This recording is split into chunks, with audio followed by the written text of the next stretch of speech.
ഒരിക്കലും പാകിസ്ഥാനെ ഇന്ത്യ ആക്രമിക്കരുത്. ഇത് പറയുന്നത് സോണിയാഗാന്ധിയാണ് അല്ലേ? സോണിയാഗാന്ധി എന്തുകൊണ്ടാണ് അങ്ങനെ പറയുന്നത്? ഒരു രാജ്യം, ആ രാജ്യത്തിൻ്റെ പരമാധികാരം അതിൻ്റെ ഭരിക്കുന്നവർക്ക് വേണ്ടി ആണ് ഉള്ളതിൻ്റെ ഉത്തരവാദിത്വമില്ല. അപ്പോൾ ഏതെങ്കിലും ഒരു ഘട്ടത്തിൽ ആക്രമിക്കേണ്ടി വന്നാൽ ആക്രമിക്കും. അത് രാജ്യത്തിൻ്റെ ഭരണം നിർവഹിക്കുന്നവരുടെ കൃത്യമായ നിലപാടാണ്. അവിടെ സോണിയാഗാന്ധി എന്ന് പറയുന്ന പ്രതിപക്ഷ നേതാവ് പോലും ഇല്ല, വെറും ഒരു എം പി അല്ലേ, വെറും ഒരു എം പി എന്ന് പറയുകയാണ് നിങ്ങൾ ഭാരതം ഒരിക്കലും പാകിസ്ഥാനെ ആക്രമിക്കരുത്, അത് ചെയ്യുന്നത് ശരിയല്ല. അതെന്തുകൊണ്ടാണ് സോണിയാഗാന്ധി അങ്ങനെ പറയുന്നത്? ഈ സോണിയാഗാന്ധിയും അതുപോലെ തന്നെ 60 രാഷ്ട്രീയക്കാരുമാണ് ഇന്ത്യയിൽ ഇരുന്നാണ് പറയുന്നത്, ഈ ഒരു സമയത്ത് പാകിസ്ഥാനെ ഇന്ത്യ ആക്രമിക്കരുത്. ഓപ്പറേഷൻ സിന്ദൂർ രണ്ടാം ഭാഗം 2.0 അങ്ങനെ ആ ഒരു വിഷയം എടുത്തിട്ടാണ് ഇവർ പറയുന്നത്. ഇപ്പോൾ പാകിസ്ഥാന്റെ ഒരു അവസ്ഥ നമുക്ക് കൃത്യമായി അറിയാം. ഈ സിന്ധു നദീജല കരാർ ഉൾപ്പെടുന്ന പ്രശ്നം ഉള്ളതുകൊണ്ട് തന്നെ അവിടെ അവിടെയും ഇപ്പോൾ പ്രശ്നം നിലനിൽക്കുന്നുണ്ട്, പ്രക്ഷോഭങ്ങൾ നിലനിൽക്കുന്നുണ്ട്, POKയിൽ പ്രശ്നങ്ങളുണ്ട്. അപ്പോൾ അങ്ങനത്തെ കുറേ പ്രശ്നങ്ങളിലാണ് പാകിസ്ഥാൻ നിൽക്കുന്നത്. അപ്പോൾ അങ്ങനെ ഒരു സാഹചര്യത്തിൽ വീണ്ടും ഒരു ഇന്ത്യ പാക് യുദ്ധം ഉണ്ടാകരുത് ഇങ്ങനെയാണ് പറഞ്ഞിട്ടുള്ളത്. നിലവിൽ അങ്ങനെ ഒരു യുദ്ധം ഉണ്ടായിക്കഴിഞ്ഞാൽ പാകിസ്ഥാൻ എന്നൊരു രാജ്യം ഈ ലോക ഭൂപടത്തിൽ നിന്ന് തന്നെ തുടച്ചു നീക്കാൻ ഇന്ത്യക്ക് സാധിക്കുമെന്നുള്ളൊരു യാഥാർത്ഥ്യം അറിഞ്ഞുകൊണ്ടാണ് സോണിയാഗാന്ധി പറയുന്നത്. അല്ലാതെ ഇന്ത്യക്ക് എന്തെങ്കിലും പ്രശ്നം ഉണ്ടാവുമെന്നോ, ഇപ്പോൾ ഒരു ഇന്ത്യ പാക് യുദ്ധം ഉണ്ടായി ആ സമയത്ത് ഇന്ത്യക്കുണ്ടാവുന്ന തിരിച്ചടികൾ ആലോചിച്ചിട്ടല്ല, പാകിസ്ഥാൻ ഉണ്ടാകാൻ പോകുന്ന തിരിച്ചടികൾ ആലോചിച്ചിട്ടാണ് ഇവർ ഇത് പറയുന്നത്. ഒരു ഇന്ത്യ പാകിസ്ഥാൻ യുദ്ധം ഇപ്പോൾ ആവശ്യമില്ല. അതിനോടൊപ്പം മറ്റൊരു കാര്യം കൂടി ചേർത്ത് പറയുന്നുണ്ട്. ഈ പശ്ചിമേഷ്യൻ യുദ്ധം നടക്കുന്നുണ്ടായിരുന്നല്ലോ, അപ്പോൾ ആ ഒരു യുദ്ധത്തിൽ ഏറ്റവും കൂടുതൽ അവരുടെ പ്രതിച്ഛായ ഉയർത്താൻ സാധിച്ചിട്ടുള്ളത് പാകിസ്ഥാൻ ആണെന്നും ഇന്ത്യക്ക് നമ്മുടെ പ്രതിച്ഛായ വലുതായിട്ട് ഉയർത്താൻ പറ്റിയിട്ടില്ല എന്നുമാണ് സോണിയാഗാന്ധി വാദിക്കുന്നത്. പക്ഷെ അങ്ങനെ നോക്കുകയാണെങ്കിൽ ചിലപ്പോൾ ഈ ഇറാനും US-ഉമായിട്ടുള്ള കരാറിലൊക്കെ മധ്യസ്ഥത വഹിക്കുന്നത് പാകിസ്ഥാൻ ആയതുകൊണ്ടായിരിക്കാം ഇത്തരത്തിലൊരു വാചകവും കൂടി സോണിയാഗാന്ധി കൂട്ടിച്ചേർക്കുന്നത്. പക്ഷെ ഇതിൻ്റെ അകത്ത് ഒരുപാട് കാര്യങ്ങൾ, മറ്റുള്ള ലോക രാജ്യങ്ങൾക്ക് ഇന്ത്യയോടുള്ള ആ ഒരു സ്നേഹം എന്താണ്, അല്ലെങ്കിൽ സൗഹൃദ ബന്ധം എന്താണെന്നുള്ളൊരു കാര്യം സോണിയാഗാന്ധി മറന്നു പോകുന്നുണ്ട്. പിന്നീട് ഇത്രയധികം വിഷമം, ഒരു അയൽ രാജ്യത്തിനോടുള്ള ഒരു വിഷമം എന്നതിൻ്റെ അപ്പുറത്തേക്കും ഒരു ശത്രു രാജ്യം നിരന്തരം അവിടെ നിന്ന് അവരുടെ പ്രതിരോധ മന്ത്രി, പരിസ്ഥിതി മന്ത്രിയൊക്കെ പറയുന്നു നമ്മളുടെ പ്രധാനമന്ത്രിയുടെ കാല് വെട്ടും കൈ വെട്ടുമെന്ന് ആഹ്വാനം ചെയ്യുന്ന ആള്, അണുബോംബിടുമെന്ന് പറയുന്ന ആളുകൾ, അതുപോലെ തന്നെ ഏത് നിമിഷവും വെള്ളം കിട്ടിയില്ല എങ്കിൽ ഞങ്ങൾ യുദ്ധത്തിന് ഇങ്ങോട്ട് വരും എന്നുള്ള രീതിയിൽ, നമ്മൾ വെറുതെ വെള്ളം തറഞ്ഞു വെച്ചൊന്നും അല്ലല്ലോ. ഓപ്പറേഷൻ സിന്ദൂർ എങ്ങനെയാണ് രൂപപ്പെട്ടത് ഇതൊക്കെ കൃത്യമായിട്ട് അറിയാവുന്ന ഒരാളാണ്. ഇവിടുത്തെ പ്രതിപക്ഷത്തിരിക്കുന്ന ഒരു പ്രധാന സ്ഥാനം വഹിക്കുന്ന ഒരു സമയത്ത് പ്രതിപക്ഷ നേതാവായിട്ട് ഇരുന്നിട്ടുള്ള ഒരാളാണ് രാജ്യത്തിന്റെ. അവരാണ് പറയുന്നത് ഈ ഒരു സാഹചര്യത്തിൽ ഇത്രയധികം പാകിസ്ഥാനോടുള്ളൊരു സ്നേഹം എങ്ങനെയാണ് രൂപപ്പെടുന്നത്, രാജ്യത്തിനോടുള്ള സ്നേഹം. ഇങ്ങനെ ഒരു യുദ്ധം ഉണ്ടായി കഴിഞ്ഞാൽ ഇന്ത്യക്ക് ഒന്നും നഷ്ടപ്പെടാനില്ല എന്നുള്ളത് വ്യക്തമായിട്ടറിയാം. നമ്മളുടെ ആയുധ സംഭരണമാണെങ്കിലും നമ്മുടെ സൈനിക ശക്തിയാണെങ്കിലും ഇതൊക്കെ നമ്മൾ കണ്ടിട്ടുള്ളതാണ്. ഇത് ഏറ്റവും കൂടുതൽ അറിയാവുന്ന ആളുകളാണ് ഇങ്ങനെ ഒരു കത്ത്, ഒരു തുറന്ന കത്ത് മോദിക്ക് മുന്നിലേക്ക് വെക്കുന്നത്. മോദിജി, ദയവായിട്ട് നിങ്ങൾ ഇത് കേൾക്കണം. ഒരിക്കലും നമ്മൾ പാകിസ്ഥാനെതിരെ അടിക്കരുത്. അത് മോദിയോട് പറയുകയാണ്. ലോകരാജ്യങ്ങൾക്ക് മുന്നിൽ പാകിസ്ഥാനാണ് പ്രതിച്ഛായ ഉയർന്നു നിൽക്കുന്നത്, നമ്മുടെ പ്രതിച്ഛായ വളരെ കുറവാണെന്ന് ഇദ്ദേഹത്തിനോട് അങ്ങോട്ട് പറഞ്ഞുകൊണ്ടിരിക്കുകയാണ്. അപ്പോൾ നാണം കെട്ട ഒരു സ്ത്രീയാണ് അല്ലേ? അല്ല, അങ്ങനെ നാണം കെട്ടതാണോ അല്ലെങ്കിൽ അതിന്റെ അപ്പുറത്തേക്കും ഈ പറയുന്ന ഒരു വിഷയം നോക്കുമ്പോൾ എല്ലാവരും കൃത്യമായി ഈ പശ്ചിമേഷ്യൻ യുദ്ധം അതിന്റെ ഓരോ അല്ല, അതിന്റെ കരാറിനകത്തിൽ നിരന്തരം ഒരു ഈ മീഡിയേറ്റർ ആയിട്ട് ഇപ്പൊ അങ്ങോട്ടും ഇങ്ങോട്ടും പോയിക്കൊണ്ടിരിക്കുന്ന ഒരു അവസ്ഥ പാകിസ്ഥാനായിരുന്നല്ലോ. അല്ല, യുദ്ധം ഇപ്പൊ ഇന്ന് യുദ്ധം ഇപ്പോഴും ഈ പറയുന്ന സ്ട്രൈറ്റ് ഓഫ് ഹോർമൂസിൽ അടി നടക്കുന്നു. ഇറാന് നേർക്ക് വീണ്ടും അമേരിക്ക ആക്രമണം നടത്തുന്നു, ഇറാൻ തിരിച്ചടിക്കുന്നു. നിരന്തരം പ്രശ്നമല്ലേ, അവിടെ ഒരു സമാധാനം പോലും വന്നിട്ടില്ലല്ലോ. അതിലേക്കൂടെ പോകുന്ന കപ്പലുകൾക്ക് ടോൾ ഏർപ്പെടുത്തുമെന്ന് ഇറാൻ പറയുന്നു. അപ്പോൾ പാകിസ്ഥാൻ എവിടെയാണ് വിജയിച്ചത്? പാകിസ്ഥാൻ എന്ത് പ്രതിച്ഛായ ഉയർന്നിട്ടുള്ളത്? പാകിസ്ഥാൻ്റെ ഒരു പ്രതിച്ഛായ ഉയർന്നിട്ടില്ല എന്ന് മാത്രമല്ല, നാണം കെട്ട ഒരു രാജ്യമായിട്ട് അത് മാറുകയും ചെയ്തു. അത് മാത്രമല്ല, ഒന്ന് ആലോചിച്ച് നോക്കൂ, അവിടുത്തെ ജനങ്ങൾ മൊത്തം ദുരിതത്തിലാണ്. ഈ പഞ്ചാബ് പാകിസ്ഥാൻ എന്ന് പറയുന്ന പ്രവിശ്യയിൽ മാത്രമാണ് മനുഷ്യർ അല്പമെങ്കിലും കഞ്ഞി കുടിച്ച് കിടക്കുന്നത്. തൊട്ടിപ്പുറത്ത് ബലൂചിസ്ഥാനിൽ എന്താ അവസ്ഥ? അവിടുത്തെ ജനങ്ങൾ നിലവിളിച്ചുകൊണ്ടിരിക്കുക. കറാച്ചി അടക്കം, പഴയ തലസ്ഥാനമായിരുന്നു കറാച്ചി, അത് 3 ദിവസം നിന്ന് കത്തിയപ്പോഴത്തേക്കും മതിയായി. അയ്യോ ഇനി ഞങ്ങൾ പോകുന്നു എന്ന് പറഞ്ഞ് നേരെ ഇസ്ലാമാബാദ് എന്ന് പറയുന്ന അങ്ങറ്റത്ത് കിടക്കുന്ന സ്ഥലത്ത് കൊണ്ടുവച്ചു. കാരണം ഇന്ത്യയെ പേടിച്ചിട്ടാണ് തലസ്ഥാനം മാറ്റിയത്. കറാച്ചി ആയിരുന്നു അവരുടെ തലസ്ഥാനം. 1971 യുദ്ധത്തിന് ശേഷമാണ് മാറ്റിയത്. എന്നിട്ടോ ബലൂചിസ്ഥാനിലെ ജനങ്ങൾ മൊത്തം പറയാം ഞങ്ങൾക്ക് ഇവന്മാരുടെ നിൽക്കാൻ വയ്യ, ഇവന്മാർ സ്വൈരം തരൂല, ഇവന്മാർ ഞങ്ങൾക്ക് വേണ്ട വിഭവങ്ങളൊന്നും തരൂല, നല്ല റോഡുകൾ പണിയില്ല, ഞങ്ങളുടെ കുട്ടികൾക്ക് വിദ്യാഭ്യാസം ഇല്ല, ഞങ്ങൾക്ക് ഈ വൃത്തികെട്ടവന്മാരോട് നിൽക്കാൻ പറ്റില്ല, പാകിസ്ഥാൻ വൃത്തികെട്ട രാജ്യം, അവന്മാരോട് ഞങ്ങൾക്ക് നിൽക്കാൻ പറ്റില്ല, ഞങ്ങൾ സ്വതന്ത്ര രാജ്യമാണ് എന്ന് പറഞ്ഞുകൊണ്ട് അവർ പോകുന്നു. അത് ഈ പറയുന്ന ആരാണ് പോകുന്നത്?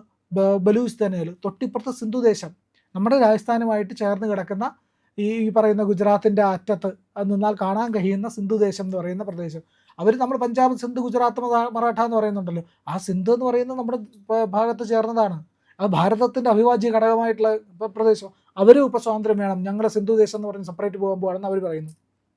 പാക് ഒക്കുപ്പൈഡ് കാശ്മീർ, അവിടുത്തെ ജനങ്ങളെ തീവ്രവാദികളാക്കി പ്രഖ്യാപിച്ചുകൊണ്ടിരിക്കുകയാണ് പാകിസ്ഥാൻ. അവിടുത്തെ ജനങ്ങൾ അവിടുത്തെ അതിനെ കട്ട് ചെയ്ത് മാറ്റാൻ വേണ്ടി, അതായത് ഇന്ത്യ കൊണ്ടുപോകുന്നവർക്ക് അറിയാമെന്നുള്ളതും കട്ട് ചെയ്ത് മാറ്റാൻ വേണ്ടിയിട്ട് അവർ പരമാവധി ശ്രമിക്കുന്നു. എന്നിട്ട് എന്താ സംഭവിക്കുന്നത്? ആ മേഖലയിലുള്ള ജനങ്ങൾ ഇപ്പോൾ സ്വതന്ത്രമാവണം, ഞങ്ങൾക്ക് പാകിസ്ഥാൻ്റെ കൂടെ നിൽക്കാൻ വയ്യ എന്ന് പറയുന്നു പാക് ഒക്കുപ്പൈഡ് കാശ്മീരിൽ. അപ്പുറത്ത് പഷ്തൂണിസ്ഥാനിൽ ഇന്നലെ ഒരു ഗുരുദ്വാര ആക്രമിക്കപ്പെട്ടു. അവിടുത്തെ സിഖ് സമൂഹത്തിനെ ഗുരുതരമായിട്ട് ആക്രമിച്ചു. അതിനെപ്പറ്റി സോണിയാഗാന്ധി മിണ്ടിയിട്ടുണ്ടോ? ഇല്ലല്ലോ. അതിനെപ്പറ്റി ഇന്ന് വാർത്തയുണ്ട്.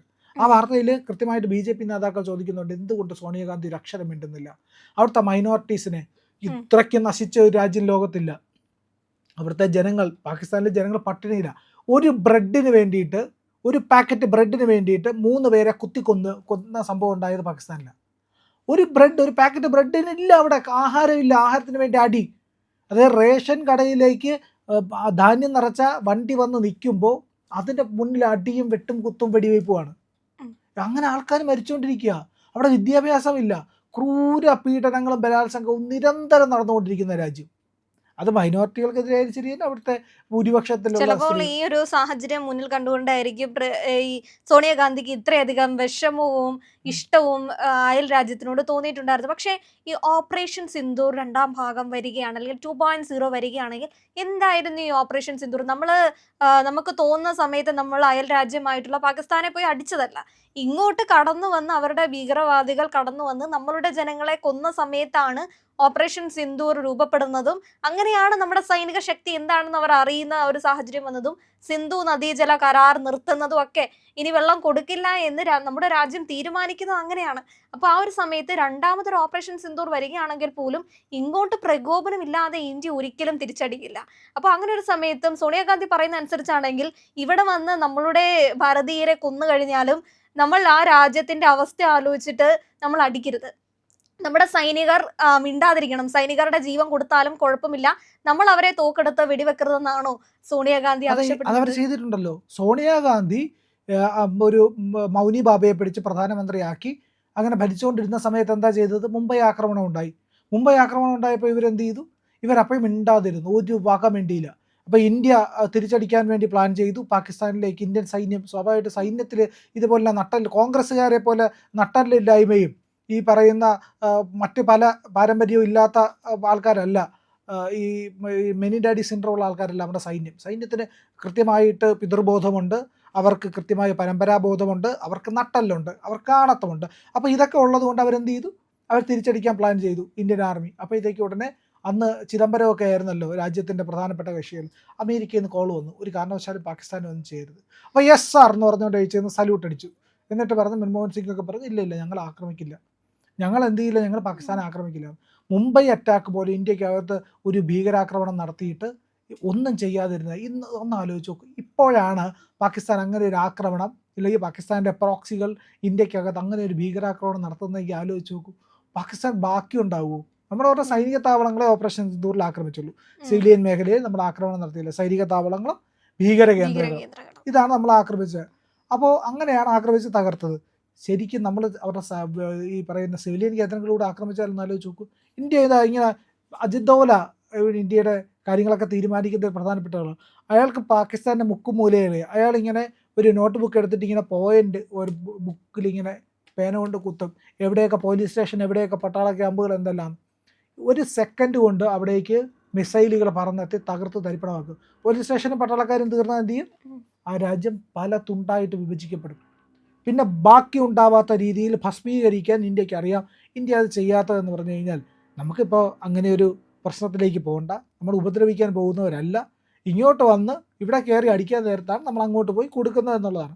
തെരഞ്ഞു പിടിച്ച് കുഞ്ഞുങ്ങളെ കൊന്ന് തൻ്റെ അച്ഛനെയും അമ്മയും ജയിലിലിട്ട കംസനെയാണ് കൃഷ്ണൻ പോയി കൊന്നത്. ഭാര്യയെ തട്ടിക്കൊണ്ടുപോയ രാവണനെയാണ് കൊന്നത്. അല്ലാതെ അങ്ങോട്ട് ചെന്ന് ഏതെങ്കിലും ഒരു രാജ്യത്ത് ആക്രമണം നടത്തിയതായിട്ടുണ്ടോ? ഇല്ലല്ലോ. അപ്പോൾ ഇങ്ങോട്ട് ആക്രമിക്കാൻ വരുന്നവനാണ് തിരിച്ച് പ്രത്യാക്രമണം ചെയ്യുന്നത് എന്നുള്ളതാണ്. അത് മാത്രമേ ഇന്ത്യയുടെ നയവും അത് തന്നെയാണ്. എന്നിട്ട് ആക്രമിച്ച് കീഴടക്കാറില്ല. ലങ്ക കീഴടക്കിയിട്ട് അവിടെ ഭരിച്ചില്ലല്ലോ ഭഗവാൻ. ഭഗവാൻ തിരിച്ച് അയോധ്യയിലേക്കാണ് വന്നത്. ലങ്ക വിഭീഷണനാണ് ഭരിച്ചത്. ഒരിടത്തേക്കും കടന്നു കയറുക, ആക്രമണം നടത്തുക എന്നുള്ളത് നമ്മുടെ രീതിയല്ല. ഭാരതം അതുകൊണ്ടാണ് സംയമനം പാലിച്ച് മിണ്ടാതിരിക്കുന്നത്.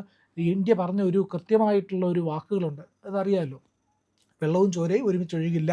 അതുകൊണ്ടാണ് ഈ പറയുന്ന പാകിസ്ഥാനോട് ഇന്ത്യ പറയുന്നത്, സിന്ധു നദീജലം വേണമെങ്കിൽ നിങ്ങൾ ആ ഭീകരരെ മൊത്തം ഇങ്ങ് കൈമാറ്, നിങ്ങൾ ഭീകരവാദം അവസാനിപ്പിക്കുക, ഒരു കുഴപ്പമില്ലാതെ മുന്നോട്ട് പോകാമെന്ന് പറയുന്നുണ്ട്. പക്ഷെ അതവർക്ക് കഴിയില്ല. അതുകൊണ്ട് സിന്ധു നദീജലം അവർക്ക് കിട്ടില്ല. അത് ഇന്ത്യയുടെ ഫലഭൂയിഷ്ടമായ മേഖലകൾ കൂടുതൽ സമ്പന്നമാക്കാൻ വേണ്ടി ഹരിയാനയിലേക്കും രാജസ്ഥാനിലേക്കും ഒക്കെ ഒഴുകും. അതായിരിക്കും ഇവർക്ക് ഇത്ര അതെ, പ്രശ്നമായിട്ടുള്ളത്. ഇന്ത്യ കൂടുതൽ സമൃദ്ധവും സമ്പന്നവുമാകും. അത് സോണിയാഗാന്ധിക്ക് സഹിക്കില്ല. അതാണ് ഇവിടെ സംഭവിച്ചുകൊണ്ടിരിക്കുന്നത്. സോണിയയ്ക്ക് ഇന്ത്യ നന്നാവുന്നതൊന്നും സഹിക്കില്ല. അവർക്ക് വിദേശ രാജ്യങ്ങളോടാണ് എല്ലാ കാലത്തും കൂറ്, അത് പാകിസ്ഥാനോടും ചൈനയോടുമാണ്. അതല്ല എന്നവർ പറയുന്നെങ്കിൽ കോൺഗ്രസ് ചൈനയുമായിട്ട് ഒപ്പിട്ട MOU ഉണ്ടല്ലോ, ആ കരാർ, അതെന്താണെന്ന് വെളിപ്പെടുത്തണം. അത് വെളിപ്പെടുത്തത്തില്ലല്ലോ. ചൈനയുമായിട്ട് ഒപ്പിട്ട കരാർ എന്താണെന്ന് അവർ വെളിയിലേക്ക് പറഞ്ഞാൽ ഓക്കെ, ശരി, ഈ പറയുന്ന അവർക്ക് ഇന്ത്യയോട് കൂറുണ്ട് എന്ന് പറയാം. ഇല്ലെങ്കിൽ ഇന്ത്യക്ക് വേണ്ടി എന്തെങ്കിലും അവർ ചെയ്താൽ പറയാം. ഇല്ലെങ്കിൽ അവർ ഇറ്റലിക്കാർ തന്നെയാണ്. ബൈ ബർത്ത് ഇറ്റാലിയൻ സിറ്റിസൺഷിപ്പ് ഒരാൾക്കും നഷ്ടപ്പെടില്ല. എല്ലാവർക്കും, അത് ഏത് രാജ്യത്തുള്ള ആൾക്കാരായാലും ഇറ്റാലിയൻ സിറ്റിസൺഷിപ്പ് അവർക്ക് ഇറ്റലി അതേപടി നിലനിർത്തും. അത് മാത്രവുമല്ല, അവർക്ക് കൂറ് പാകിസ്ഥാനോടും ഇപ്പോൾ ബംഗ്ലാദേശിനോടും ചൈനയോടും ഒക്കെ ആയിരുന്നു ആണ് അപ്പൊ അതുപോലെ തന്നെ ഈ എന്നുള്ളതാണ്. ഓപ്പറേഷൻ സിന്ദൂറിന് അങ്ങനെ ഒരു സാഹചര്യം പാകിസ്ഥാൻ ഒരുക്കി കൊടുക്കുകയാണെങ്കിൽ ഉറപ്പായിട്ടും ഇന്ത്യ തിരിച്ചടിക്കും. അല്ലാതെ ഇങ്ങനെ സോണിയ പറയുന്ന രീതിയിൽ അവിടുത്തെ അവസ്ഥ ആലോചിച്ച് നമ്മളുടെ പൗരന്മാരെ, നമ്മുടെ ഭാരതീയരെ അവർ വന്ന് തീർത്തുകൊണ്ടിരിക്കുന്ന സമയത്ത് കുഴപ്പമില്ല, ഇരുന്നോട്ടെ. അതെ, അങ്ങനെ ഇരിക്കുന്ന ഒരു സാഹചര്യം നിലവിൽ ഇപ്പോഴത്തെ ഭാരതം ഭരിക്കുന്ന അനുസരിച്ചാണെങ്കിൽ അങ്ങനെ ഒരു സാഹചര്യമേ മുന്നിൽ കാണേണ്ട ആവശ്യമില്ല. കത്തൊക്കെ ഇരിക്കും. ഇനിയും തുറന്ന കത്തുകൾ വരട്ടെ, എന്നാലല്ലേ ഇവരുടെയൊക്കെ ഒരു അയൽ രാജ്യങ്ങളോടുള്ള സ്നേഹം മനസ്സിലാക്കാൻ പറ്റുള്ളൂ. നിങ്ങൾ ഞങ്ങളുടെ കൂടെ ഉണ്ട് എന്നതാണ് ഞങ്ങളുടെ വിജയം. ഒപ്പം നിങ്ങൾ കൂടെ ഉണ്ടാവണം, ഒപ്പം സഞ്ചരിക്കണം. ചാനൽ കാണുന്നവർ സബ്സ്ക്രൈബ് ചെയ്യണം ഇന്ന് തന്നെ.